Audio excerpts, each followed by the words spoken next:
How's it, guys? Welcome back to Unqualified Sports, where we'll be covering up the match build-up, weekend fixtures, and Champions League. Dilly ding, dilly dong. Liverpool versus Watford. Yeah, boy. All right, now let's not waste any time and pretend that this is going to be a contest. This is going to be a no contest. We're going to see Mo Salah showing his vengeance for not making the World Cup. We're going to see Senegal's very own, Africa's very own best player in, what's his name again? Is it Sadio or Super Mane? I can't tell these days, you know what I mean? Because it's Super Sadio Mane. That's the one. I like that. I actually had my own little song for Sadio Mane. Yeah. But it's like the Spider-Man theme song. You know, Spider-Man. No. So it's Sadio Mane, scoring goals, taking hoes. Okay, cut that last part out. Either a 3-0 or a 3-1 scoreline for that game. Yeah. Probably going to see Jota. Salah might actually not score. That's the funny thing, because he seems to be in this little rut, where he's in his head.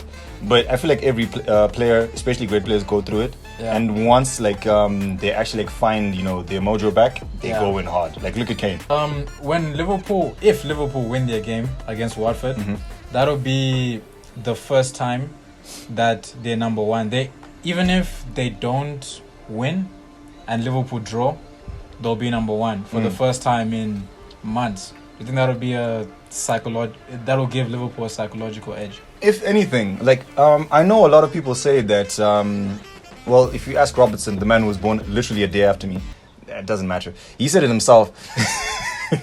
He said it himself that he would rather be number one than chase the title. But personally, I kind of like being the underdog. You know what I mean? Chasing, because you're waiting for a mistake. And that's what Liverpool have been doing. They waited for City to make a mistake against Spurs, and they made another mistake against, which team was it that they drew against? Was it Brighton? Who? City. City, yeah. After Spurs. But anyway, yeah.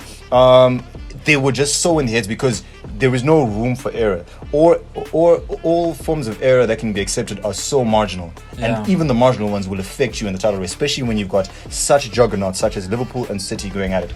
And I know Liverpool. I've known them for most of my life. They are not good when they're holding a lead. I think twice, in 2014 and in 2019, they came from behind us when we should have actually won. So now it's our turn to chase them.